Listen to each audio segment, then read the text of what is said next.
السلام علیکم ورحمۃ اللہ وبرکاتہ۔ نحمدہ ونصلی علی رسولہ الکریم۔ اعوذ باللہ من الشیطان الرجیم۔ بسم اللہ الرحمن الرحیم۔ واللہ الخالق البارئ المصور له الاسماء الحسنى یسبح له ما فی السماوات والارض وهو العزیز الحکیم۔ صدق اللہ العظیم۔ اللہ پاک کی ذات حقیقی ذات ہے، اللہ پاک کی صفات حقیقی صفات ہے۔ اللہ کی ذات وراء الورا ہے۔ اللہ پاک کی ذات ہر شے سے پاک ہے، ہر عیب سے پاک ہے، ہر کمی سے پاک ہے۔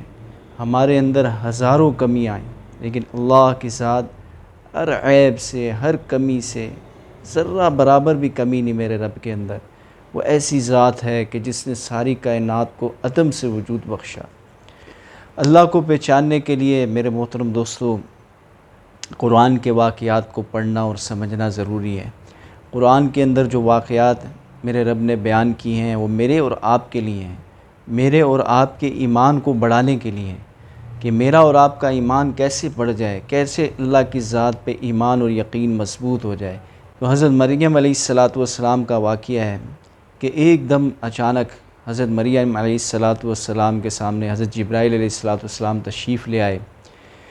تو حضرت مریم علیہ السلام اکیلی تھی کسی جگہ، تو حضرت مریم علیہ السلام گھبرا گئیں اور فرمایا کہ میں معصوم ہوں، میرے قریب نہ آنا، ڈریں گھبرائیں کہ تو کون ہے، کیا کام ہے تجھے۔ تو حضرت جبرائیل علیہ السلام نے عرض کیا کہ میں مرد نہیں ہوں، میں فرشتہ ہوں، گھبرائیں نہیں، ڈرے نہیں۔ تو ان کو سمجھایا، پھر بھی ظاہر ہے وہ بشر تھی، معصوم تھی، گھبرائیں ڈریں، لیکن وہ حضرت جبرائیل علیہ السلام آہستہ آہستہ ان کے قریب تشریف لائے اور فرمایا کہ تیرے رب کا تیرے لیے حکم ہے کہ تیرا اللہ تجھے بیٹا دے گا۔ کہا کہ بیٹا، مجھے کیسے بیٹا ملے گا؟ بیٹا تو اس کا ہوگا جس کی کوئی شادی ہوئی بھی ہو یا کسی نے کوئی غلط کام کیا ہو، زنا کیا ہو۔ تو نہ میری شادی ہوئی، نہ میں نے زنا کیا، تو میرا بیٹا کیسے ہوگا؟ تو حضرت جبرائیل علیہ السلام نے فرمایا کہ تیرے رب نے تیرے لیے تیری پیدائش سے پہلے یہ طے کر دیا تھا کہ تجھے بیٹا دینا ہے، بن باپ کے بیٹا دینا ہے۔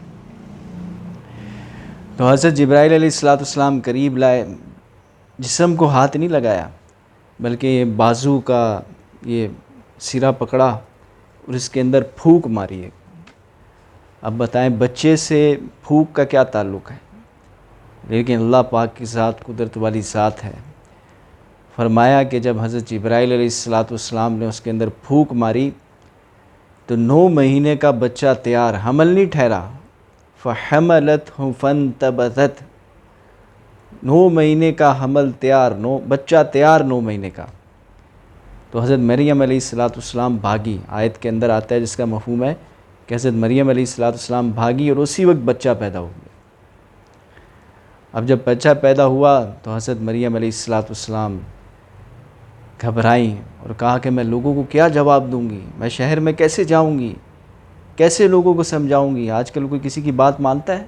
لوگ تو تانے دیتے ہیں فوراً کہ یہ کیا کر دیا۔ تو گھبرائیں۔ تو حضرت جبرائیل علیہ السلام پھر تشریف لائے، اور دوبارہ جب آئے تو پردے میں آئے اور ایک پر مارا زمین پہ تو پانی کا چشمہ جاری ہو گیا کہ یہ دیکھ تیرا اللہ کیسی قدرت والا ہے۔ پھر ان سے فرمایا کہ یہ خشک کھجور کا درخت تھا سامنے، اس پہ پر مارا اور حضرت مریم علیہ السلام سے عرض کیا کہ اس کو ہلاؤ۔ تو جب حضرت مریم علیہ السلام نے اس کھجور کے درخت کو ہلایا تو تازہ کھجوریں اوپر سے گرنے لگیں۔ کہا کہ یہ تیرا اللہ ہے، وہ سب کچھ کر سکتا ہے، اس کے لیے کوئی مشکل نہیں۔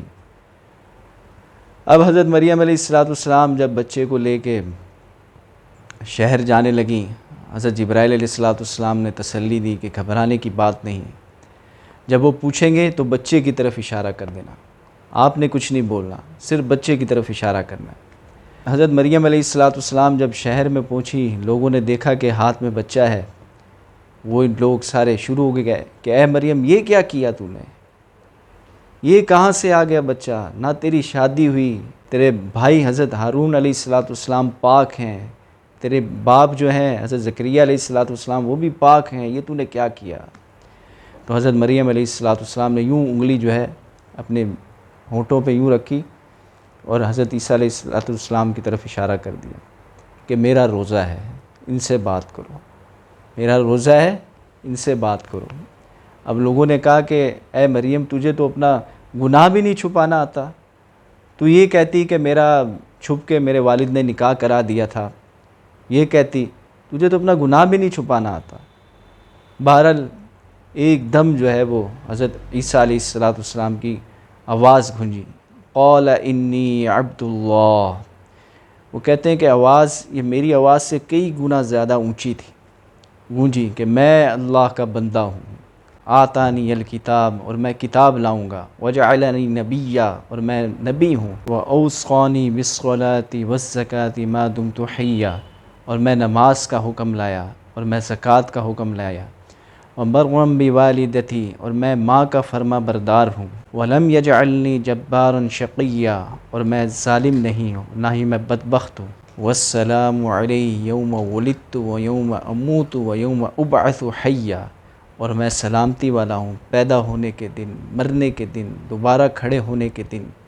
پھر اللہ پاک نے ہتھوڑا مارا، ذالک عیسی ابن مریم، اور یہ مریم کا بیٹا عیسیٰ ہے، اللہ کا بیٹا نہیں، مریم علیہ السلام کا بیٹا عیسیٰ ہے۔ علماء نے یہاں ایک بڑی عجیب بات لکھی ہے کہ قرآن پاک میں اللہ جل شانہ نے کسی عورت کا نام نہیں لیا سوائے حضرت مریم علیہ السلام کے۔ جس عورت کا بھی نام لیا وہ اس طریقے سے لیا، امرأۃ فرعون، امرأۃ نوح، اس طرح نام لیا۔ حضرت آسیہ رضی اللہ تعالی عنہ جو فرعون کی بیوی تھی، انہوں نے اسلام کی خاطر بہت تکالیف برداشت کی، ان کی تکلیف کے طفیل اللہ پاک نے انہیں کیا انعام دیا کہ جنت کے اندر حضرت آسیہ رضی اللہ تعالیٰ عنہ کا نکاح حضور صلی اللہ علیہ وسلم سے کر دیا۔ جب حضرت خدیجہ الکبریٰ رضی اللہ تعالیٰ عنہ کا وصال ہونے لگا تو آپ علیہ السلام نے ان سے فرمایا کہ اے خدیجہ، جب تم جنت کے اندر جاؤ تو اپنی سوکن کو میرا سلام کہنا۔ تو حضرت خدیجہ رضی اللہ تعالیٰ عنہ نے عرض کیا، یا رسول اللہ، آپ نے نکاح تو کیا نہیں دوسرا؟ تو پھر آپ علیہ السلام نے فرمایا کہ جو فرعون کی بیوی تھی، اللہ نے جنت کے اندر اس کا نکاح میرے سے کر دیا۔ تو کسی کا نام قرآن پاک کے اندر اللہ نے نہیں لیا، صرف حضرت مریم علیہ السلام کا نام لیا۔ عورت کے نام کو بھی پردے میں رکھا، اور یہ سبق دیا عورتوں کو کہ پردہ اتنا اہم ہے۔ تو میرا اللہ جو چاہتا ہے کرتا ہے، یہ قرآن کے واقعات ہیں، یہ میرے آپ کے ایمان کو بڑھانے کے لیے ہیں۔ میرے اللہ نے قرآن پاک میں جو واقعات بیان فرمائے ہیں، اس کا مقصد یہ ہے کہ اس کے ذریعے سے مسلمانوں کے ایمان میں اضافہ ہو، ایمان مضبوط ہو، اللہ پہ یقین مضبوط ہو کہ اللہ جو چاہتا ہے کرتا ہے، کرنے میں کسی کا محتاج نہیں، جس کو چاہے اللہ عزت دے، جس کو چاہے اللہ ذلیل کر دے۔ ساری دنیا کے انسان مل کے کسی کو عزت دینا چاہے، میرا اللہ نہ چاہے تو اس کو عزت مل نہیں سکتی۔ ساری دنیا کے انسان جس کو ذلیل کرنا چاہے، میرا اللہ نہ چاہے تو وہ ذلیل ہو نہیں سکتا۔ نمرود اتنا بڑا بادشاہ، تخت پہ بیٹھا ہوا، پوری دنیا میں اس کی بادشاہت تھی، لیکن اللہ نے اسے ذلیل کرنے کا فیصلہ کر لیا۔ اللہ پاک نے ایک لنگڑے مچھر کے ذریعے سے اس کو ذلیل کر دیا۔ یہ لنگڑا مچھر جو ہے ناک کے ذریعے سے اس کے دماغ میں گیا، جب اس کو ڈنک مارتا تھا تو اس کو تکلیف ہوتی تھی۔ پہلے جو لوگ اس سے ملنے کے لیے آتے تھے تو وہ ان کو جھکنے کا کہتا تھا کہ میرے سامنے جھکو، پھر میں تمہاری بات پوری کروں گا۔ جب مچھر اس کے دماغ میں گیا اور جب اس کو تکلیف پہنچا رہا تھا، پھر جب لوگ ملنے کے لیے آتے تو ان سے کہتا کہ میرے سر پہ پہلے جوتا مارو، پھر میں تمہاری بات پوری کروں گا۔ تو تخت پہ بٹھا کے اللہ نے اسے جوتے پڑوائے۔ یہ میرا اللہ ہے، جو چاہتا ہے کرتا ہے، وہ بہت قدرت والا ہے، اس کا کوئی شریک نہیں، اس کا کوئی مشیر نہیں، لا مثل له، اس کو کوئی مثل نہیں، اس کی کوئی مثال نہیں، اس جیسا کوئی ہے ہی نہیں، وہ ایسا اللہ ہے۔ اس اللہ کو ہم ساتھ لے لیں، اس اللہ کی محبت کو دل کے اندر بٹھائیں، اللہ سے ہونے کے یقین کو دل کے اندر بٹھائیں۔ یہ قرآن کی تعلیمات کا مقصود ہے، یہ ہمارا حاصل ہے۔ اللہ ساتھ ہو گیا تو سارے کام بن جائیں گے، اللہ ساتھ نہ ہوا تو کسی کا کوئی کام نہیں بن سکتا۔ اس لیے زندگی کے اندر اللہ کو ساتھ لینا ضروری ہے، اللہ کو اپنا مقصود بنائیں، اللہ سے محبت کریں، اللہ کو دل کے اندر بٹھائیں۔ اللہ کا مقام تو دل میں ہے، تو جتنی اللہ کی بڑائی کو بولیں گے، سنیں گے، سوچیں گے، اتنا ہی اللہ سے ہونے کا یقین دل کے اندر آئے گا۔